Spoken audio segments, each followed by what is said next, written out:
Mati suri itu kan istilahnya mati yang ibaratnya kita udah lewat, bangkit lagi, mungkin seperti itu ya. Oke, Kalau logikanya saya pahamin seperti itu. logikanya seperti itu ya. Jadi saya itu udah mengalami 2 kali, Mas Bagus. 2 kali. Saya cuma nyebut kung, kakung, kakung. Posisi kakung saya ialah udah almarhum. Udah almarhum. Di perut saya ada 37 jahitan bekas operasinya itu. Saya mau makan itu nggak bisa, pakai selang, hidung diselang, kemudian sini semua monitor, kemudian kanan kiri ini selang semua, Mas. Yang benar kaki pun semuanya segala macam itu semua untuk kita pet-petan semuanya. Yang notabene saya nggak bisa gerak sama sekali. Setelah mama nggak ada, hidup saya hancur. Benar hancur. Saya jadi laki-laki yang berontak. Ini ganti topik aja boleh. saya keinget ibu, Mas, kayak gini, Mas.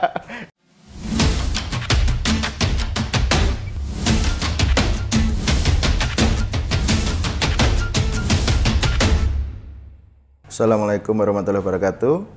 Sore ini Sobat Mas Bagus kedatangan pemuda yang mengabdikan diri di suatu jurusan kedokteran, tapi mungkin di dalam prosesnya banyak hal yang menarik, unik, dan mungkin bisa kita ambil hikmahnya.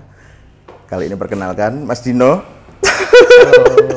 Siap, Mas Bagus. Alhamdulillah sehat. Gimana kabar Mas Dino hari ini? Alhamdulillah baik. Oke. Sebelum kita masuk ke pokok bahasan, kenalkan namanya siapa, dari mana, terus perjalanannya hidup seperti apa, gambarkan sedikit aja. Siap. Iya, teman-teman semuanya, sobat Mas Bagus ya namanya ya? Sobat Mas Bagus. Sobat Mas Bagus. Nama lengkap saya Dino Alvin Sagara Putra, biasa dipanggil Dino. Saya lahir di Balikpapan, Kalimantan Timur.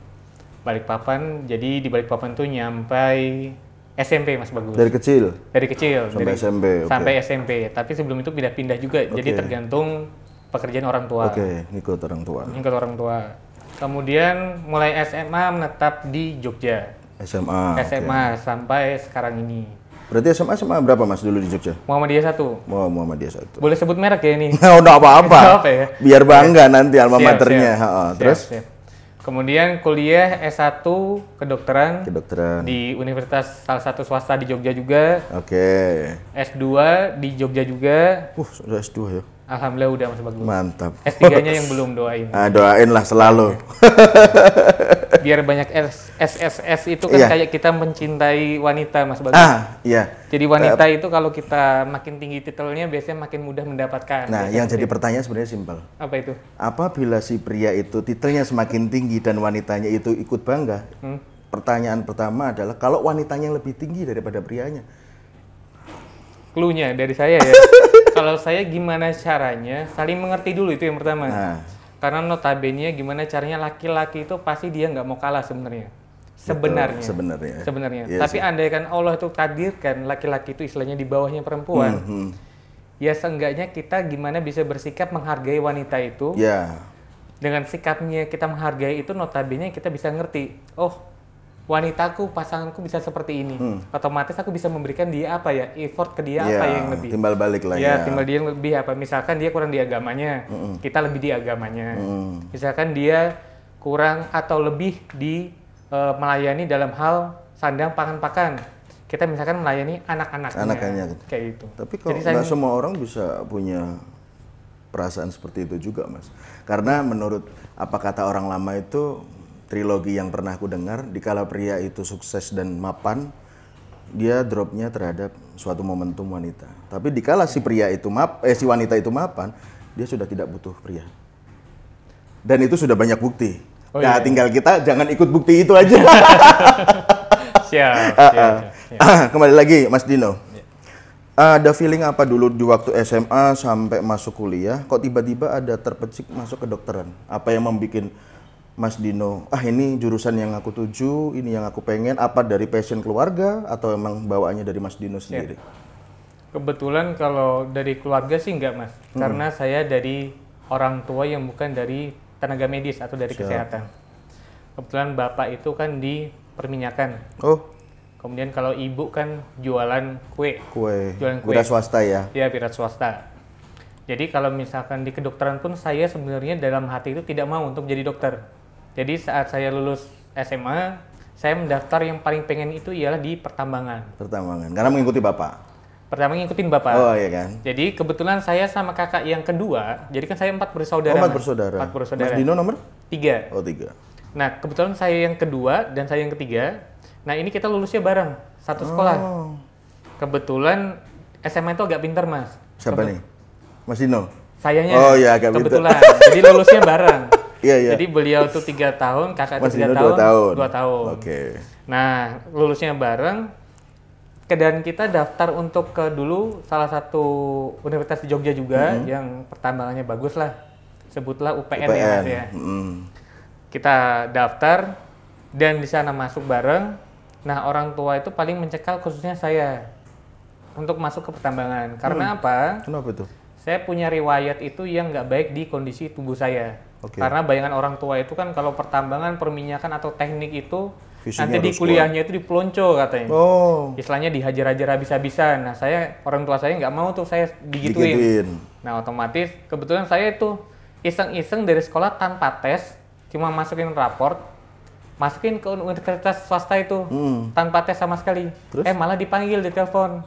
Masuklah langsung di sana. Oh, tapi udah langsung terjurus ke kedokteran? Langsung. Sebenarnya ada 2 yang menerima, Mas. Di universitas negeri, sebutlah itu UGM. UGM keterima di kedokteran gigi. Jadi pada saat itu nenek saya masih hidup. Kalau saya manggilnya itu bukan Yangti, tapi ke Tati. Oh, Tati. Tati. Jadi kalau orang Jawa itu kan ada Uti, Yangti, Tati kayak gitu. Betul. Jadi Tati saya pada saat itu bilang, ngapain kamu kuliah atau kerja nantinya cuma ngurusi untu, katanya gitu. Iya, karena spesialis gigi ya. Ya, cuma gigi aja. Enggak, akhirnya ya udahlah, ambil aja lah yang di umum. Oh, yang seperti itu di kedokteran. Oh, berarti masuknya kedokteran umum, Mas? Kedokteran umum. Jadi itu S1-nya? S1. Gitu. Nah, kemudian S2-nya saya ngambilnya di Magister Manajemen Rumah Sakit. MMR. Jadi yang di non klinis, MMR. Kenapa, Mas? Kok yang ngambil yang non klinis? Padahal kan cita-cita seorang dokter itu kan pengen yang spesialis. Ya kan? Itu kan tergantung ini, Mas, tergantung passionnya orang tersebut ya kalau saya bilang. Oh. Jadi kalau saya itu lebih suka nge-manajemen sebuah rumah sakit. Oke. Jadi ada orang yang sukanya dia praktek, ada orang yang dia suka bikin program manajemen. Mungkin lebih nggak ribet lah ya. Dan knowledge-nya lebih. Kalau dibilang ribet malah lebih ribet. Lebih ribet, Mas. Kita yang ngurusi spesialis. Oh iya. Menjadwalin gitu ya? Iya. Yang ngurusi rumah sakit supaya bisa up, bagaimana kita juga itu. Kayak gitu. Di kuliah itu. Kok serem ya? Jadi pengambilan spesialis manajemen itu berarti tergantung si murid itu ya, Mas ya? Nggak ada sodoran dari seniornya, oh kamu harus spesialis ini, itu, ini, enggak gitu. ada. Atau enggak pembawaan dari personality berarti? Dari kitanya. Kan? Kebetulan pada saat itu kan di S2 MMR itu, ya lagi apa ya, Mas, bayangan saya itu saya yang paling muda. Paling muda dan pengen kayaknya kalau misalnya nanti suatu saat punya rumah sakit sendiri kayaknya bagus ya gitu. Dan sekarang kalau kita bisa bayangkan bikin rumah sakit itu MM-an, Mas. Kita masih harus istilahnya, mohon maaf, zaman sekarang nyogok sana nyogok sini, kita ditipu sana sini. Saya pengen tahu, Mas Dino, bikin rumah sakit itu susah nggak sih, Mas? Menurut saya sangat mudah kalau kita tahu, Mas. Bahwa itu di mana-mana juga kayak gitu. Bener, kayak bikin kopi dong. Dan gini, Mas. Awalnya gimana, Mas Dino? Pengalaman Mas Dino sesuai dengan divisi manajemen kedokterannya kan mengkoordinasi atau memanajemen suatu rumah sakit. Nah, itu langkahnya gimana dari awal? Biar mungkin sobat Mas Bagus di luar itu tahu, oh cara bikin rumah sakit itu kayak gitu, mumpung ada dokter nih. Gitu. Yang pertama kita harus siap dana. Oke. Itu udah pasti ya. Pasti. Dana itu tidak terbilang kecil, pasti sangatlah besar. Sangatlah besar. Notabene ada teman saya kemarin di rumah sakit Cepu, di salah satu rumah sakit di Cepu, dia bikin rumah sakit itu dikasih pasrahkan 100 miliar. 100 miliar untuk sampai jadi dari awal, dari pembuatan surat-surat izin. Itu udah termasuk tanah? Sudah tanah? Semuanya. Sampai ada fasilitas semuanya. Itu pokoknya dana yang kita bilang pertama. Yang kedua, kita harus mencari yang namanya sistem orang dulu, grouping orang dulu, grouping tim dulu. Tim ini bukan untuk kita buat di komisaris untuk di masukin struktural. Tapi ini untuk bikin groundingnya dulu, PT kita dulu. Itu biasanya untuk orang-orang yang kita percaya itu tim inti lah berarti ya. Iya, benar. Ada owner, kemudian ada kita biasanya bikinnya sekretaris, direktur, dan divisi, sebagainya. Gitu ya. Nah, kemudian udah itu jalan, kita perizinan segala macam. Perizinan itu banyak mas, ada istilahnya izin limbah nantinya bagaimana, pembuangan rumah sakit, kemudian nanti medisnya bagaimana, kemudian nanti kita ngurusi untuk layanan medisnya mau bagaimana, untuk ngurusi RM-nya nanti mau bagaimana, kemudian nanti kita bikin rumah sakit ini tipe apa, kan ada tipe A, tipe B, tipe C. Tergantung apa mas spesifikasi ABC itu, luasan atau dokter yang di dalamnya? Kita pertama bisa ngeliat dari fasilitas itu juga. Fasilitas, misalkan Mas Bagus, misalkan sekarang di Jogja ya, bisa melihat misalkan Rumah Sakit Sarjito dibandingkan dengan Rumah Sakit PKU misalnya. Nah, Sarjito itu kan udah kelas rujukan nasional. Misalkan PKU itu rumah sakit rujukan lokal. Seperti itu salah satu contohnya. Misalkan PKU itu rumah sakitnya tipe B, Sarjito ini udah A. Jadi udah termasuk rumah sakit pendidikan seperti itu. Jadi penggolongan tergantung fasilitas itu. Fasilitas salah satunya. Jadi tergantung luasan juga termasuk kan dari SOP itu kan sebenarnya. Lebih tepatnya kelengkapan ya. Kelengkapannya. Seperti itu. Terus kemudian apa yang dia punya, contohnya dokter-dokter apa yang dia punya sudah termasuk belum, kan ada kita yang subspesialis. Kayak misalkan penyakit dalam tapi dia ada subnya lagi. Ada definisi lagi. Dia spesialisnya udah konsultan belum? Atau dia misalkan gini, spesialis bedah tapi udah ada yang konsultan digestif belum? Nah, jadi semakin banyak subspesialisnya dia biasanya udah rumah sakit yang tinggi. Udah kelas A lah ya. Kelas A biasanya seperti itu, udah kelas rujukan yang nasional. Kayak gitu Mas Bagus. Terus berarti ya setelah klasifikasi golongan ABC, terus jalan aja rumah sakit itu? Dan itu nggak serta-merta jalan, kita kan harus nunggu akreditasi segala juga. Akreditasi dicek lagi nanti dulu, apakah sudah sesuai belum checklistnya.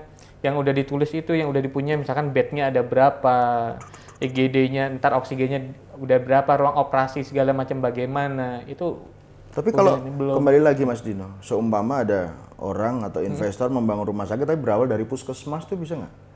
Investor berawal dari pengen akhirnya end-nya pengen buat rumah sakit tapi awalnya kalau budgetingnya terbatas dia mulai dari puskesmas dulu lah, pelayanan masyarakat sekitar dulu. Biasanya bukan puskesmas namanya. Jadi berawal tuh kalau dia swasta ya, puskesmas kan udah masuk pemerintah soalnya.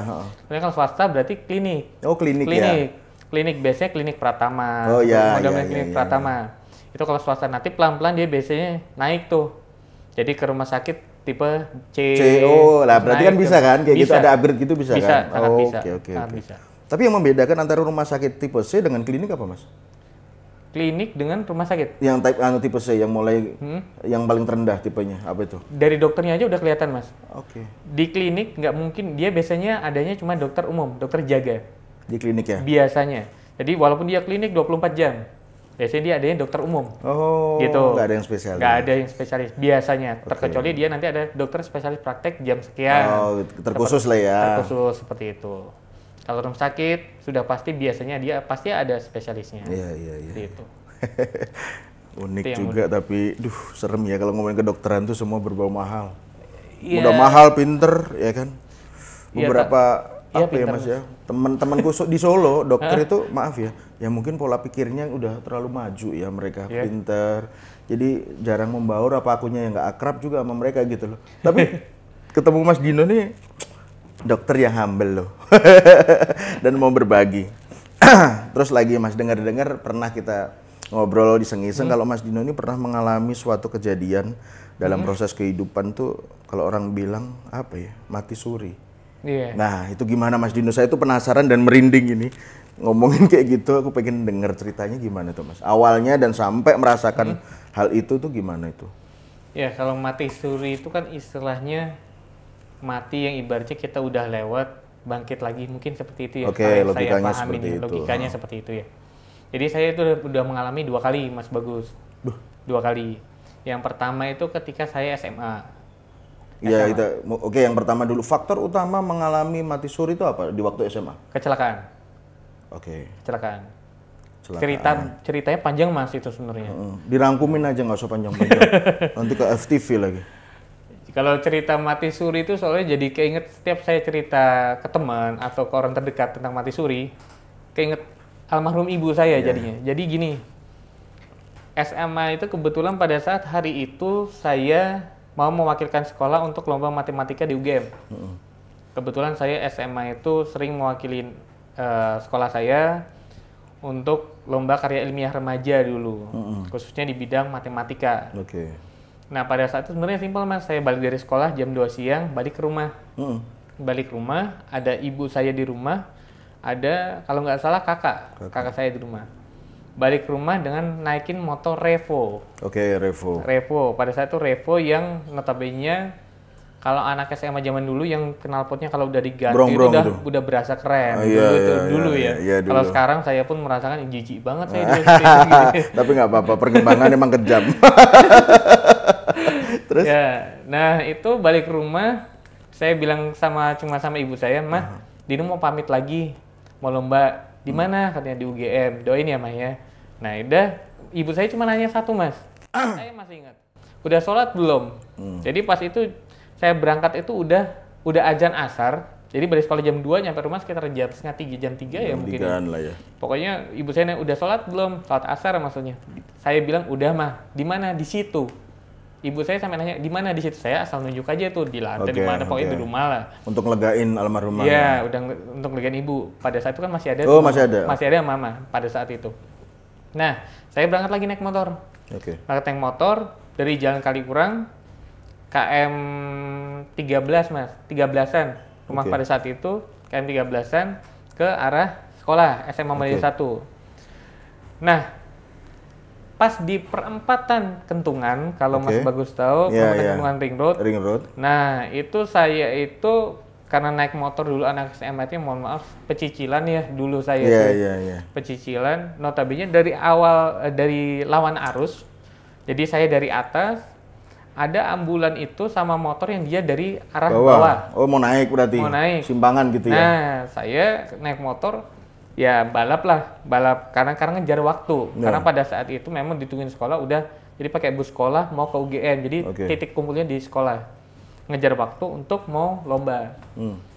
Karena ngejar waktu itu tabrak lah. Jadi hantam-hantaman depan ini mas. Depan ini. Tapi sama sekali pada saat itu saya nggak ada luka. Saksinya masih ada sekarang, mungkin yang masih hidup ialah bapak saya mungkin. Nah itu sama sekali nggak ada luka. Nah pada saat itu saya cuma teriak atau ngomong sama orang sekitar itu cuma karena berbaring di pinggiran jalan. Saya cuma nyebut kung, kakung, kakung. Posisi kakung saya ialah udah almarhum. Ya, itu orang tua dari bapak atau ibu? Dari ibu. Ibu. Jadi saya orang yang paling dekat sama kakung saya. Malah merinding katanya. Nah, sama mas. Karena kayak gini cerita kayak inget ibu saya. Iya. Ini demi Allah. Podo. Aku ganti cerita wis. Terus? Nah, ketika itu saya nyebut kung, kakung, kakung.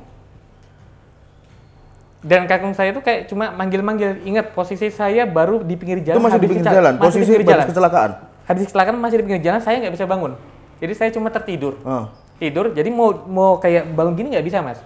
Itulah mungkin aneh. Karena shocknya dia, masih shock ya. Pada saat itu belum tahu. Nah anehnya di situ ialah kok saya nggak bisa bangun. Tapi saya cuma nyebut kung, kakung, kakung. Itu pun yang nyampein ialah orang. Tapi sadar, nyebut kung, kakung itu sadar. Sadar mas. Dan itu ada videonya. Itu ada videonya. Orang sekitar ngirim ke ibu saya. Nah, jadi saya pada saat itu cuma bilang rumah sakit. Nah, di antara terdekat dari Kentungan di mana rumah sakit J.H ya. J.H. Nah, nyampe sana di GD berawal. Di GD masih sama saya di sana terbaring nyebut kung, kakung, kakung, cuma katanya dokternya saya matanya udah kosong. Matanya kosong dan mohon maaf kalau orang Jawa tahu itu kan kayak kalau kuping udah dia mingkup. Itu tanda. Kemudian BAB udah keluar sendiri. Itu biasanya udah mau lewat, biasanya seperti itu. Dan saya nyebutnya udah ngelindurnya kung, kakung, kakung. Dan itu sambil saya netes air mata.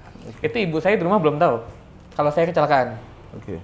Hingga akhirnya pokoknya dokter inget banget nanyain ke saya di GD itu, tahu nggak nomor orang tuanya?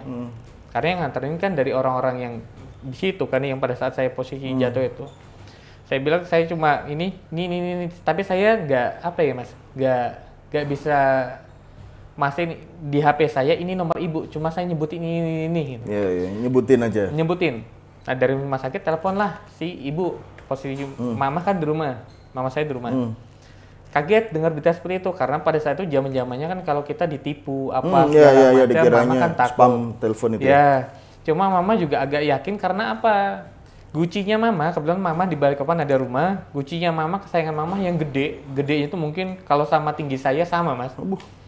Itu tiba-tiba pecah sendiri tanpa ada apa-apa. Ini lillahi ta'ala mungkin sama kayak di sinetron, tapi ini fakta.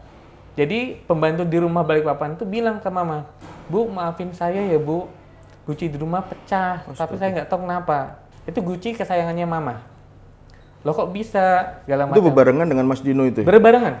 Jadi pas saya kecelakaan, ada kabar gucinya itu juga pecah. Oke. Nah akhirnya mama telepon juga dari rumah sakit itu kayak istilahnya, bener nggak ya, bener nggak ya, bener nggak ya. Nah setelah itu dokternya nyambungin ke saya, biar saya ngomong. Saya di situ cuma bilang, mah gitu ya. Nah mama saya cuma nangis. Nangis nggak, ya mama ke situ. Nyampe lah mama saya tuh.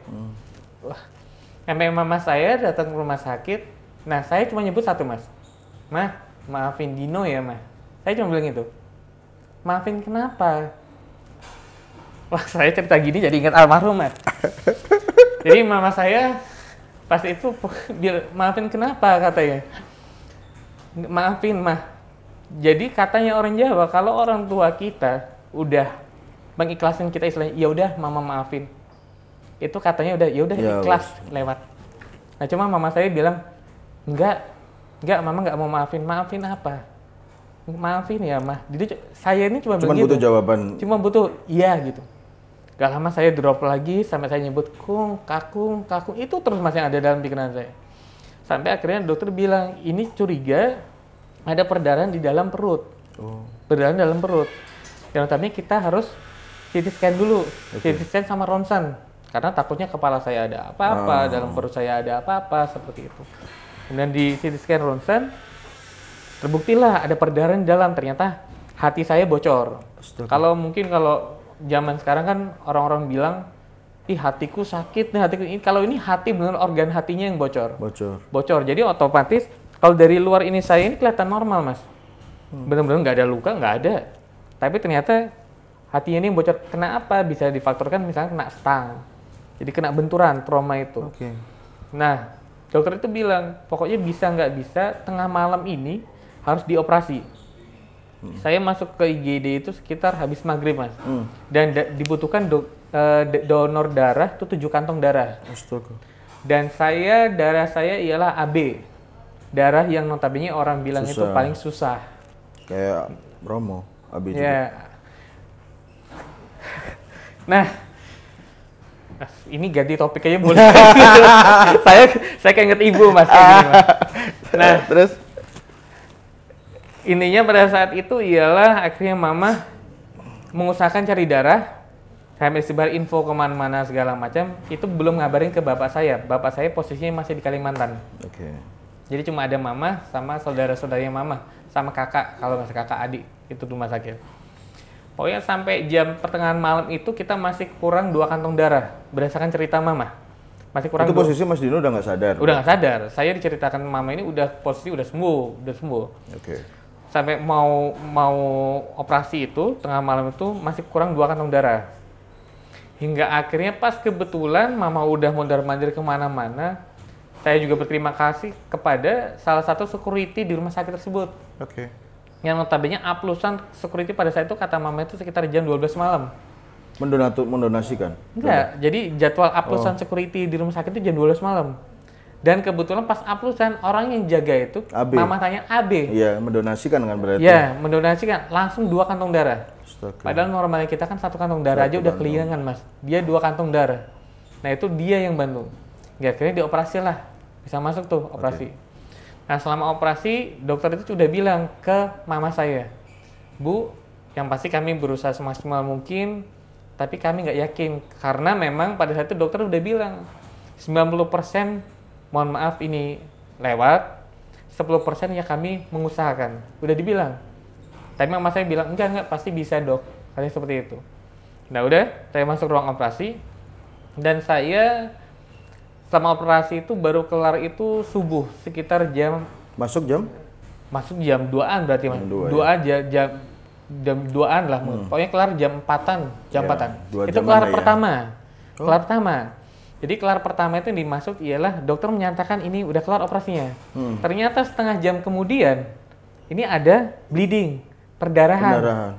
Dibuka lagi. Hingga akhirnya dokternya kayak yang mama ceritain tuh kayak istilahnya nyerah. Astaga. Kayak nyerah, Bu, kami udah berusaha semaksimal mungkin. Karena mohon maaf Mas, di layar itu udah flat. Di layar itu benar udah flat. Istilahnya kayak Udah nggak ada detak jantung nggak ya? ada detak jantungnya, udah flat.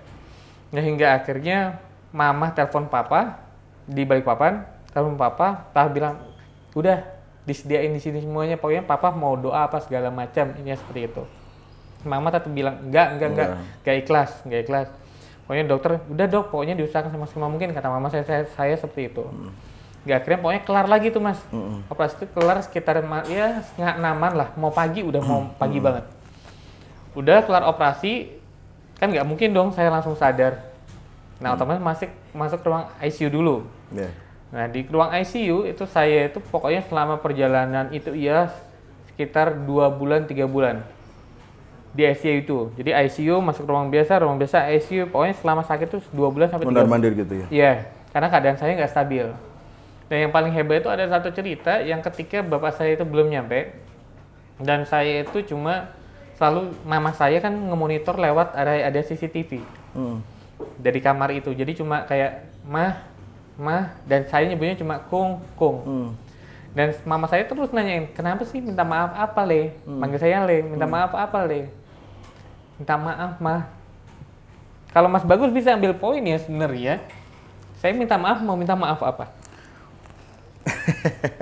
Jadi gini loh Mas, kadang-kadang mungkin aku bisa menggambarkan sedikit apa yang dirasain ibu lah. Karena sama Mas Dino, ibu bapak sayang juga terhadap anak, aku juga mungkin merasakan dan momennya sama sebenarnya. Cuman berbalik, kalau aku dulu jaga almarhumah. Dan almarhumah ya sama, mengucapkan minta maaf kayak gitu ke aku karena anaknya cuma aku, dan aku juga bilang enggak gitu. Itu aku tahun berapa ya? 2010. Aku tanganku dipegang, ibu minta maaf ya gitu. Ngopo tuh Bu? Mengopo? Wong ora bodoh, mau nggak lebaran ngapain minta maaf gitu kan. Langsung, ora apa-apa ibu minta maaf. Enggak, ibu nggak salah kok, adik yang salah. Mungkin momennya sama sebenarnya setelah ibu sehat, ibu saya sehat dan saya tanya, ibu kenapa minta maaf, itu ada 2 unsur. Unsur pertama adalah ketukan hati, di mana alam bawah sadar kita mengatakan terhadap orang yang kita cintai. Untuk dia mengikhlaskan, apapun itu.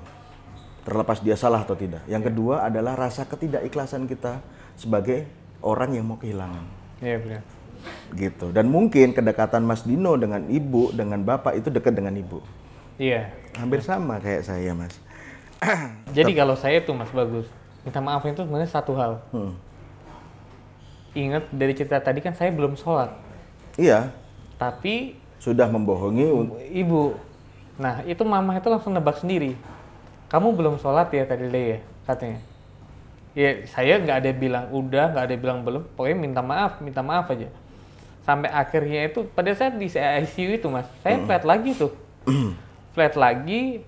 Akhirnya mama itu video call sama papa. Video call, barulah papa itu terbang tuh ke Jogja. Sama ketika papa datang pun yang ada saya bilang, ya Pak minta maaf ya. Ingat Mas, saya di sini kalau mau lihat di sini perut saya ada 37 jahitan. Kalau mau ini nantilah privasi ya kita bilang. Di perut saya ada 37 jahitan bekas operasinya itu. 37 jahitan.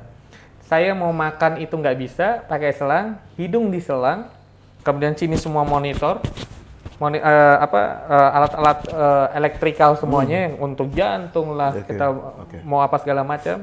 Kemudian kanan kiri ini selang semua Mas. Yang benar kaki pun semuanya segala macam itu semua untuk kita pet-petan semuanya. Yang notabene saya nggak bisa gerak sama sekali. Itu kalau bisa bayangin pada saat itu ya udah saya lewat. Dan selama di ICU pun saya cuma nyebut kakung. Selalu. Ya, bayangan saya gini. Yang saya ingat sampai sekarang ialah kakung saya pada saat saya tidur, dia manggil saya dan itu cahaya putih, lurus.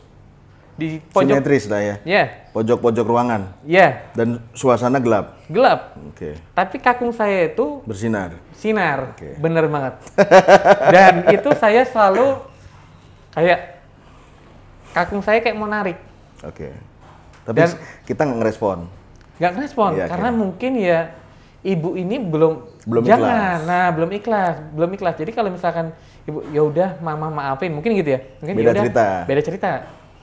Dan disitulah yang saya kayak sampai sekarang itu kayak kenapa ya kok nggak lewat aja, malah mamaku yang udah lewat. Karena kan sekarang itu mohon maaf, mama kan udah nggak ada. Itu yang jadi bayangan sekarang. Kenapa? Ini ada hubungannya sama yang kedua, Mas. Itu yang pertama tuh. Mungkin poin pertama gini sih Mas, kalau aku sedikit memberikan apa ya, bukan saran ya, memberikan konklusi aja sih. Mungkin Mas Dino ini adalah anak yang paling dibanggakan orang tua dan anak yang paling pemberani untuk bicara dengan orang tua, itu yang pertama. Yang kedua, Mas Dino ini paling kuat, tabah, walaupun pressure-nya kenceng dari orang tua dan lingkungan sekitar. Yang poin ketiga, setabah segalaknya Mas Dino itu tetap down to earth ke orang tua. Baik gitu loh. Mungkin itu yang menjadikan ketidakikhlasan ibu tidak melepaskan Mas Dino di fase pertama itu. Kalau aku lihat loh ya. Karena kan susah Mas. Orang punya prinsip kaku, emosi, tapi dia bisa cooling down sama siapapun tuh susah. Gitu loh. Terus gimana? Iya, kalau itu yang pertama, Mas. Jadi ya fase-fase pertama yang saya bilang mati suri saya 2 kali itu yang berarti Mas Dino menggarisbawahi mati suri itu karena sudah tidak sadar dan ketemu si cahaya putih itu. medis pun udah flat. Medis sudah flat. Ya udah lewat. Tapi kenapa aku dihidupkan lagi? Oke. Nah, ini seperti itu. Nah, yang kedua itu ialah pada saat saya COVID. Tuh baru aja berarti? Baru aja, Mas. Oke. Saya duluan yang COVID, baru mama COVID.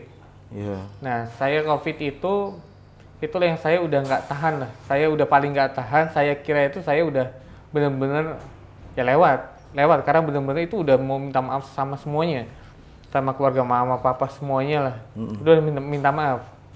Alhamdulillahnya aman lagi. Dan saya karena apa Mas, COVID itu yang berdarah-darah dan saya nggak mau COVID yang di rumah sakit walaupun saya medis. Iya. Saya entah nggak tahu gimana, pokoknya saya nggak mau di rumah sakit. Di rumah berarti? Di rumah dan itu sendiri mau ngerawat apapun sendiri. Dan itu ya mujizatnya Allah ya. Saya gimana caranya saya mengeluarkan dahak apa sampai darah sampai kenceng semuanya, saya yang notabene berat badan tuh jadi drastis banget turun segala macam ya gara-gara COVID. Nah, bencinya saya itu ada satu Mas di situ. Jadi setelah saya COVID kan mama saya pada saat saya COVID kan mama saya masih suka jenguk tuh. Iya. Dengan kita yang cuma istilahnya dibataskan rumah kaca, saya di kamar, mama dari luar. Cuma gini-gini kan ya. Itu jadi keinget sampai sekarang masih ada foto videonya soalnya saya. Jadi kalau mama datang saya cuma ngevideo. Mah nggak bisa mau jabat tangan aja nggak bisa kan masnya. Nggak lama, pokoknya setelah saya COVID, ibunya mama yang Tati itu di Jakarta kena COVID. Oke. Nah, kita di keluarga padahal udah bilang, mah gak usah ke sana karena Jakarta lagi kencang-kencangnya COVID, nanti mama malah kena. Ingat banget pesannya mama ialah daripada nanti nggak ngelihat ibu lagi, daripada nggak ngelihat ibunya mama. Jadi mending mama ke sana. Jenguklah mama ke sana, ke tempat Tati. Tati akhirnya meninggal karena COVID. Tapi udah berhari-hari ya Mas dengan mama nemenin. Meninggal karena COVID. Mama balik dah dari Jakarta ke Jogja. Jadi Tati ini udah meninggal, mama ke Jogja, baru 2 harian di Jogja ngerasain badan gak enak. Ternyata kena COVID juga, dibawa ke rumah sakit salah satu di Jogja. Dan itu sekitar ya 3 mingguan lah di rumah sakit. Berarti setelah dari Jakarta? Setelah dari Jakarta. Jadi Tati ini meninggal, baru mama kena COVID. Jadi Tati ini meninggal juga karena COVID, nah mama akhirnya kena COVID. Oke? 3 mingguan. Nah yang saya paling benci itu ada satu hal itu ialah karena mama kan ada penyakit penyerta lainnya ya. Mama juga ada stroke segala macam. Komplikasi gitu ya? Ya, ada penyakit penyerta lainnya nggak murni COVID. Selama saya nemenin mama di rumah sakit, ingat banget kata-kata mama saya bilang gini, Le, kamu kuat ya, Le. Dan saya sekuat-kuatnya saya sebagai anak laki itu paling nggak kuat kalau melihat ibu saya sakit. Itu, paling benci itu saya Mas. Dan kenapa saya bilang, mau kamu nyuruh apapun saya, mau kamu dalam keadaan hancurnya saya, kamu nyuruh saya kuat, saya udah paling kuat. Kenapa saya bilang paling kuat? Saya pernah lihat ibu saya dalam keadaan yang terakhir pun pernah. Kalau saya bilang seperti itu. Jadi kamu mau hancurin saya seperti apa, bebas. Tapi yang penting bukan ibu saya. Dan di rumah sakit itu Mas, notabene saya jaga itu walaupun ibu saya kena COVID, saya nggak mau pakai masker, nggak mau pakai hazmat, nggak mau. Dan itu istilahnya udah dilihatin perawat, saya udah ya udah cuek. Dan saya prinsipnya cuma satu. Ini kan saya meninggal karena ibu saya. Udah notabene itu. Betul. Hingga akhirnya pokoknya ibu saya titip pesan ke saya masih pada saat keadaan bisa ngomong ibu saya. nanti pokoknya Dino jadi anak yang kuat, semangat, sukses, jaga adikmu. Karena saya punya adik satu, adikmu kasihan Le. Fokusin ke adikmu, kamu pasti kuat. Dan itu terbukti sampai sekarang Mas. Ternyata maksudnya Mama ngomong kuat itu apa ya? Setelah Mama nggak ada, hidup saya hancur. Benar hancur. Saya jadi laki-laki yang berontak. Oke. Dan ketika Mama itu, mohon maaf meninggalnya Mama, orang yang paling berontak istilahnya yang mungkin ya kejar nangis, ya semua keluarga mesti nangis sih. Yang paling berontak dalam diri mungkin saya Mas. Yang kayak rasa nggak terima. Yang jadi pelampiasannya istilahnya kayak, ya orang-orang jadi istilahnya kamu mau apa, kamu kubunuh. Kamu mau apa, ya kamu kuhajar. Jadi saya emosionalnya. Emosional nih. Jadi kayak istilahnya ibuku ini meninggal, yang notabene dulu yang dia jaga aku. Kenapa harus dia dulu yang meninggal? Dan bahkan aku udah sempat mati suri loh. Kenapa nggak aku dulu yang ditarik? Beliau belum pernah mati suri. Kalau ngomongin ibu itu soalnya gini Mas. Saya tahu yang notabene beliau dari saya kecil dulu gimana beliau ngasuh saya. Ibu saya dulu itu yang istilahnya kita pengen apa ada. Istilahnya walaupun beliau istilahnya gini, kita mau makan apa, beliau makan tempe, kita dikasih makan ayam. Benar. Yang notabene sekarang rumah dia bikinin kita rumah apa, sekarang rumah dia 2x1. Ya. Itulah ibu. Ya bener sih, karena kembali lagi ya, kalau di saat seseorang itu bercerita tapi momentumnya sama itu kayak speechless. Iya benar. Iya kan Mas? Benar. Sama. Aku juga merasakan apa ya, rasa tidak terima terhadap situasi itu ya sewaktu almarhumah ibu nggak ada itu. Ya untung aja sih, aku tuh dibekalin banyak dan dikasih pengetahuan banyak dari keluarga ya Mas.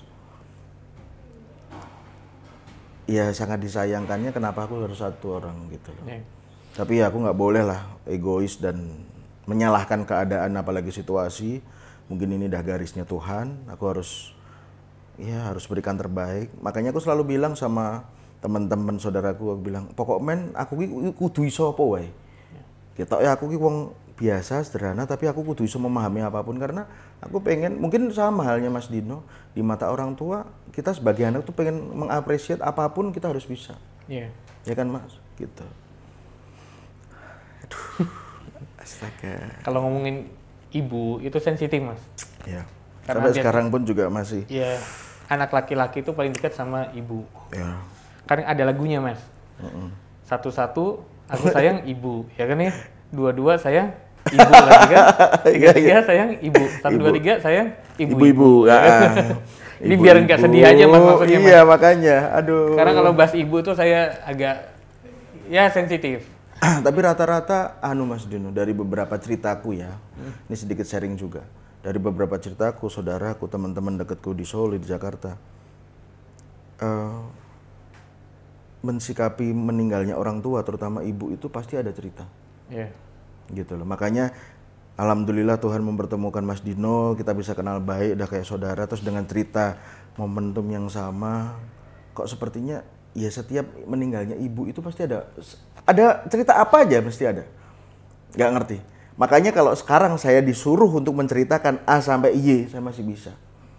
Gitu. Dan merasakan momentumnya masih bisa. Dan yang sebenarnya kembali lagi, aku sempat cerita sama adik-adikku juga. Ada beberapa orang nggak tahu entah itu aura positifnya ibu saya di waktu dulu beliau sehat. Ada segelintir orang sampai saya buatin grup di WhatsApp. Beliau tuh tidak percaya kalau ibu meninggal. Tidak percaya loh.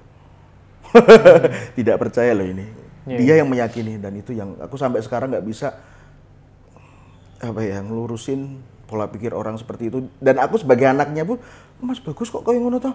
Ibu ijek sugeng dan dia bisa ngomong. Saya setahun yang lalu kepanggih, ibu pakai baju ini. Saya ngomong apa Mas? Aku anaknya loh. Aku nyakseke ngubur beliau dan sampai selesai. Dan dia sebagai orang lain bisa bercerita seperti itu. Ketemu ibu, ngasih ini dan yang dikasih ditunjukkan ke saya. Saya jadi mikir aja terus saya gabung-gabungkan dari namanya Bapak Tanah Jawa, cerita kejawen itu bahwa orang meninggal itu bukan hilang tapi berganti. Gitu kan. Gitu, makanya begitu Mas Dino ngomong mati suri itu, karena saya juga pernah merasakan seperti itu, tapi itu lebih fatal Mas. Gimana itu, Mas? Kalau saya udah sempat sampai di pocong, di Ambarawa saya Mas. Waduh. Demi Allah, demi Rasulullah, saya ngomong seperti ini dan saya sudah bisa melihat jasad saya. Gitu, karena papa sama almarhumah ibu itu Jawanya kuat. Gitu. Dan aku selalu bilang, di situ aku ketemu sama beliau, sama papa sama mama ketemu. Cuman beliau bilang, "Dek," bilang gitu. Saya nggak bisa ngomong apa-apa. Langsung tangan beliau berdua dari kanan kiri, langsung saya menyambut. Bangun satu Ambarawa di daerah Ambara Ampel itu pada lari semuanya Mas. "Lo kenapa pocongnya bangun lagi dan lain-lain?" Dari situ terus aku bilang, apa yang saya rasakan itu saya ceritakan. Bahwa apa kata orang yang meninggal itu hilang itu enggak Mas. Dia masih di sekeliling kayak gitu. Dan aku di situ cuma melihat benda yang paling kecil sampai paling gede. Terus muka yang paling halus sampai paling busuk. Itu saya ngeliat Mas. Demi Allah. Sampai seperti itunya. Gitu. Makanya itu aku kuliah itu. Kuliah sampai ibu tuh bilang, "Wis aja sing mikir sing banter-banter." Karena saya sampai seperti itu karena tekanan Mas. Saya anak satu, sering ditinggal orang tua kerja. Pertanyaan konyol aja. Saya mau ngomong sama siapa kalau saya nggak punya bibi di rumah? Untung ada bibi yang ngejaga saya. Saya nggak gila pun udah bagus, gitu loh. Tapi itu semua terjawab. Ternyata pas ibu nggak ada dan saya sekarang sudah besar, untuk kemandirian. Bahwa semua apa yang kita lewatin hidup itu ya penetrasinya di diri sendiri. Kita bisa sikapi, kita ambil keputusan. Orang lain itu sebagai fundamental pendukung. Saya baru merasakan. Gitu. Makanya Mas. Loh iya, aku makanya ngomong mati suri itu kayak ke flashback berapa puluh tahun yang lalu gitu. Ya saya bisa lihat, ini ngapa Gus ning kono dalam hati saya. Saya bisa ngelihat Romo, lihat ibu, lihat saudara saya. Aku bisa cerita karena aku merasa aku nggak kenapa-napa. Gitu. Begitu saya bangun terus saya posisi di kayak gitu, astagfirullah, berarti aku mau. Nah, gitu. Berarti ternyata alam yang sebenarnya dengan dimensi lain itu kan tipis. Sebenarnya tapi udah siap Mas. Apa tuh? Andaikan dipanggil pun siap. Oh, bismillahirrahmanirrahim, saya siap. Siap ya? Siap. Ya karena logika saya kayak gini. Kalau kita yakin untuk hidup, kita harus yakin untuk mati. Itu prinsip saya. Gitu. Kalau kita hidup takut mati, ya kita nggak usah hidup. Karena kalau kita begitu hidup, tahu blueprint-nya Tuhan bahwa oh, Dino bagus, nanti kamu umur sekian rekoso, umur sekian kamu dibohongin wanita. Maksudnya kamu jadi wanita ya? Terbawa situasi dan kamu terpuruk, dia nggak mau hidup Mas. Iya. Gitu, karena filosofi dari Papa pernah bilang, kamu harus baik sama siapapun, karena begitu kamu lahir sampai kamu meninggal itu, ya kamu membutuhkan orang lain. Iya. Gak bisa kita ngelahir sendiri, proco, terus mati, pocongannya melaku dewe, lah gendeng. Bener Mas. Ya? Nah, gitu. Setuju. Kalau Mas Dino sendiri udah siap? Belum, saya belum. Kalau aku sih, bismillah aja lah. Yang penting kita jalani apa adanya, toh Mas? Iya. Gitu. Karena banyak hal ini Mas, kalau saya tuh setelah meninggalnya mama saya, ibu itu, karena saya bilang saya berontak ya. Banyak efek buruknya ke saya. Efek buruk? Efek apa buruknya itu? ke saya. Ya mungkin dari pergaulan saya jadinya jadi. Oh, berarti pergaulannya buruk ya? Bukan pergaulannya buruk ya. Maksudnya jadi agak mungkin yang nggak pernah. Iya. Menutup kesedihan dengan pergaulan berarti. Pergaulan yang gitu. mungkin nggak pernah nongkrong jadi nongkrong. Nongkrong. Kayak gitu loh. Yeah. Nah itu kan jadi kayak ini bukan saya sebenarnya seperti itu. Ya jadi kayak sekarang ya kenapa belum siap mati ya pengen ini dulu. Membenahi dulu. Supaya bisa baik lagi kayak gitu. Ya sebenarnya kayak Mas Dino sekarang bisa survive lagi dan bisa duduk di sini pun menurutku itu hal yang mustahil dari beberapa tahun yang lalu atau bulan yang lalu. Dan sekarang Mas Dino bisa lebih pede, bisa lebih bercerita dengan porsinya, dengan tabah mungkin walaupun hatinya sedih, ya kan? Gak mudah loh Mas. Orang-orang lihat, oh kamu terlalu mendramatisir, mbahmu ya orang rasakin des dalam hati saya. Cuman ya wes lah, namanya orang hidup kan punya sudut pandang masing-masing. Yeah. Tapi yang pasti mungkin Tuhan memberikan kun fayakun terhadap hambanya, kita-kita yang baik dan buruk ini sesuai frekuensinya. Mungkin Mas Dino sekarang frekuensinya udah 220 nih. Oh nyoh, karo bagus ke. Bagus ya 220, podo nyambung. Tapi yang dikira 110 terbluk jeblok tuh, Bang. Rak gatuk, ya toh. Ya itulah, karena saya itu orang yang nggak bisa nunjukin sedih di depan orang lain. Wah, okay. Jangan sampai itu kalau saya. Mau saya ngasih seminar kemanapun, saya lagi kalut, saya lagi depresi. Gimana caranya di depan orang-orang banyak itu saya senyum. Senyum. Tapi di belakang itu mau jarem, nangis di kamar mandi, ngosek apa segala macam kan mereka nggak tahu sebenarnya. Iya. Tapi kalau di depan orang yang penting kita kelihatan, oh orangnya Berarti nyenangin membohongi ya. diri Membohongi diri untuk membagikan untuk orang image lain. positif itu berarti boleh ya? Bagi diri saya ya? Nah, boleh ya? Bagi diri saya. Oke. Karena apa? Impact-nya ialah orang itu nggak ngerasain kesedihan kita daripada dia menanggung bebannya diri kita. Contoh nih, saya lagi depresi, saya lagi sedih, saya ceritakan ke dia keikutan sedih juga. Lah kita malah menebar kesedihan. Yuklah kasarnya berbeda dengan sharing, Mas. Contoh kalau misalkan kayak gitu kan cuma istilahnya kayak menanggungkan beban ke orang lain. Kalau sharing berbeda. Oh dia sharing apa, kita sharing apa, itu berbeda. Saling ngasih support. Seperti itu.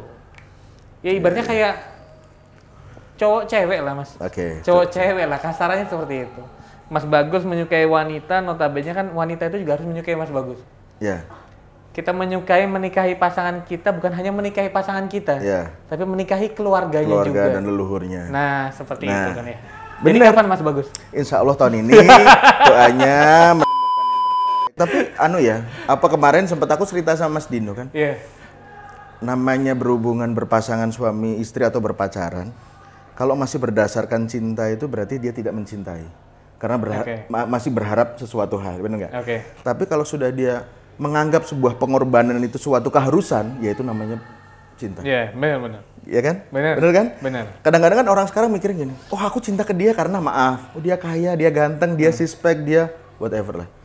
Itu berarti kan kamu cinta karena, ya kan? Tapi kalau sudah, opo kowe wis elek, apa seneng aku pokoknya lah. Sementing ki sendandani aku gini loh. Gitu kan? Benar. Gitu. Karena yang susah itu akhir dari sebuah perjalanan, sebuah percintaan itu kan sebenarnya komunikasi, Mas. Ganteng dimakan tahun selesai. Cantik apalagi. Pinter pun masih ada yang lebih pinter. Tapi kalau berkomunikasi berarti besok nyari pasangan yang bisa berkomunikasi. Berkomunikasi dan selalu bersyukur, Mas. Catat. Jadi. Cocok. Terus kembali lagi Mas Dino. Dari kejadian Mas Dino mati suri 2 kali itu, perubahan dan pengaruh apa Mas yang Mas Dino rasain untuk kehidupan sehari-hari? Baik dari segi spiritual atau kehidupan Mas. Ada nggak sih? Kalau jadi kan saya mati suri itu selama sebelum meninggalnya mama ya. Iya. Jujur sholat itu kenceng Mas. Karena jadi sangat takut mati itu sangat. Nah ketika meninggalnya mama, jadi berontaknya saya lagi nih. Jadi kayak, jadi perbedaannya ialah ketika kayak ada 2 kekecewaan yang beriringan. Ya, berbeda.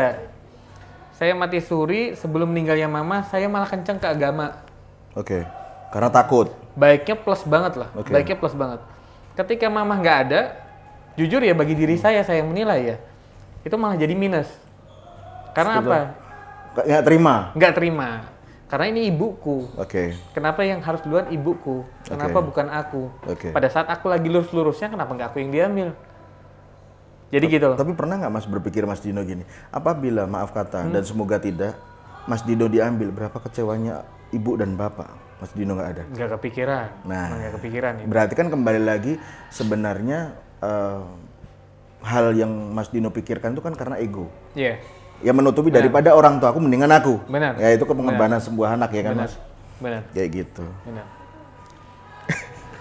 Sedih Mas kalau ngomongin ibu itu. Iya makanya aku juga, aduh ya ampun.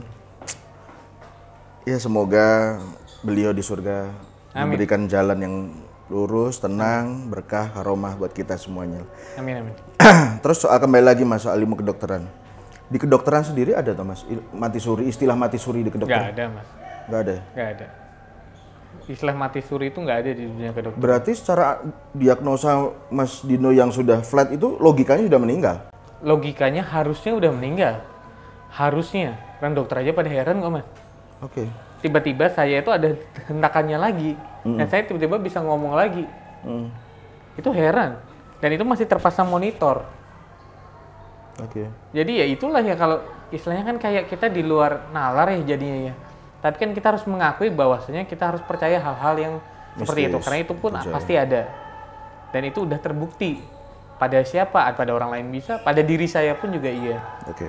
Seperti itu. Kalau di ke dokter hal seperti itu ya mungkin kalau dia misalnya kan masih ada gaya elektriknya di tubuhnya, sehingga dia masih ada bangkitan jantungnya, oksigennya. Lebih logika ya, logis logika, lah ya. logikanya. Kalau untuk permainan yang kita, kok bisa dia kayak gini? Ini nggak ada Mas kepikiran seperti itu. Tapi ini ngomong hati ke hati lagi Mas Dino. Apabila pulang dari podcast ini, terus Mas Dino nanti istirahat malam, terus tiba-tiba mimpi ibu. Apa yang pengen Mas Dino sampaikan? Saya baru 2 hari kemarin Mas, mimpi ibu. Baru 2 hari kemarin. Saya lagi kalut, lagi kacau lah pikiran. Ibu itu kayak nyata, dan saya udah cerita kemarin ke Mas Bagus ya. Jadi itu menjelang subuh mimpinya. Ingat banget kayak nyata, ibu saya megang pundak saya, meluk dari belakang, senyum ke saya, kuat. Dan itu saya cuma nangis. Dan sampai bangun pun saya nangis. Dan andai kan saya ngomong sama mama saya setiap saya main ke kuburnya, ya saya sekarang cuma bisa doain. Mama tenang di surga, mama di surga firdausnya Allah, ditemenin malaikat-malaikat. Amin. Seperti itu aja Mas, yang kita bisa sebagai anak sekarang ini. Benar. Yang penting kita tetap ingat bahwa kita tuh umatnya Tuhan. Kita hidup itu juga nggak minta. Yang pasti orang tua pun juga sebenarnya walaupun hilang, meninggal ataupun tidak ada, mereka tetap ada di sekeliling kita. Benar. Jadi kita harus berikan yang terbaik untuk diri sendiri sebelum kita mengkoreksi orang lain. Benar. Sebelumnya saya pribadi terima kasih Mas Dino udah sempetin waktunya, sharingnya yang menurutku hebat dan mengena banget. Dari sini kita belajar bahwa orang di divisi apapun, baik orang biasa, orang yang mempunyai brand dokter atau orang yang mempunyai usaha yang di level menengah atau level tertentu, ya dialah tetap manusia biasa yang punya rasa sedih, punya kekecewaan dan pengen kembali lebih baik. Ya kan. Pokoknya buat Mas Dino selalu sukses, sehat. Amin. Dan jangan capek untuk belajar. Siap. Serta kalau mau berbuat yang berinteraksi dengan sosial lebih mikirlah. Ya karena kadang-kadang orang sekarang kan berpikir, oh aku pengen berbuat baik karena pengen dibalas baik, gitu kan. Mending kita ikhlas aja. Benar. Ya. Benar. Terima kasih sebelumnya Mas Dino atas waktunya. Assalamualaikum. Waalaikumsalam.